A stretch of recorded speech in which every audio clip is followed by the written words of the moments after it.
Salut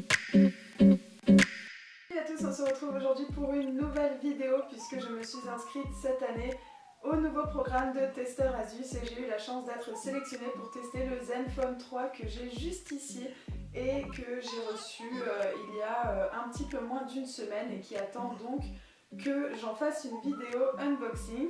Et donc aujourd'hui on se retrouve pour ça, pour découvrir les premières impressions de ce téléphone puisque je ne l'ai pas encore utilisé. J'ai simplement enlevé le petit plastique autour de la boîte en carton.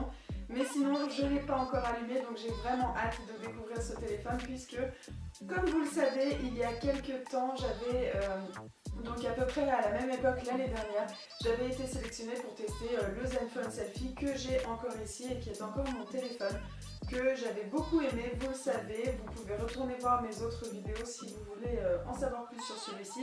Mais ce n'est pas le sujet. Aujourd'hui le sujet c'est le Zenfone 3. Donc je vous propose qu'on le découvre plus en détail et surtout de plus près. Donc du coup rien de particulier, la boîte se présente comme ceci, donc tout ce qu'il y a de plus normal. Elle s'ouvre comme ça et le téléphone à l'intérieur. Donc le plus important, il est ici. Je vais quand même enlever la petite poche de protection. Et voilà, donc le design. Moi je l'ai eu en bleu et donc je sais qu'il existe en noir, en gris, blanc. Ensuite je sais pas s'il existe plus de couleurs, mais franchement il est très sympa en bleu. Le design est vraiment très sympa, moi j'aime beaucoup. De toute façon Asus, j'aime bien les designs qu'ils font. Ça me fait un petit peu penser au Samsung avec l'appareil photo qui se présente comme ça et qui est donc juste un tout petit peu en relief. Ça me fait penser à Samsung, mais sinon voilà, il est un petit peu glissant je dirais. De toute façon j'ai commandé des accessoires. Et aussi petite note, j'avais déjà remarqué ça avec le premier Asus et donc c'est la même chose cette fois-ci. C'est assez compliqué de trouver des accessoires pour ces téléphones, je sais pas pourquoi, en dehors du site Asus, c'est plutôt compliqué de trouver des accessoires, donc voilà, c'est à noter, le choix des accessoires est assez limité. Mais j'ai réussi à trouver un verre trempé et une coque qui arrive donc dans la semaine prochaine. Donc là, rien de particulier, on accepte les conditions d'utilisation du téléphone. Voilà, si vous voulez pouvoir en profiter. Et ensuite, le téléphone va se mettre en marche et donc il est écrit que le procédé peut prendre jusqu'à 2 minutes. En général, c'est plutôt rapide. Donc on va voir, il est en train de rechercher des mises à jour. Donc là, il nous propose de copier l'appareil, chose que je peux faire avec mon téléphone. Il nous propose de nous connecter avec notre adresse Google pour récupérer tout le contenu sur le téléphone, donc chose que je vais faire. Donc maintenant mon téléphone est connecté à mon compte Google et cette opération n'a pris que quelques minutes.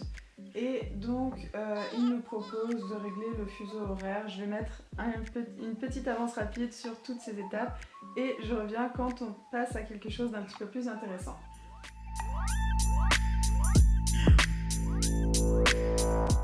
Le téléphone est paramétré et il me demande donc si je veux configurer les empreintes digitales ou configurer un accès à code PIN ou mot de passe. Donc ensuite il nous propose d'enregistrer notre produit Asus. En tout cas l'interface est très agréable à utiliser, je le trouve très réactif comme vous le voyez. J'espère que mon appareil photo lui rendra justice, mais voilà, il est très réactif, il est très agréable. Maintenant le téléphone est un petit peu compliqué à tenir en main, je trouve qu'il glisse beaucoup, il est très plat, très fin.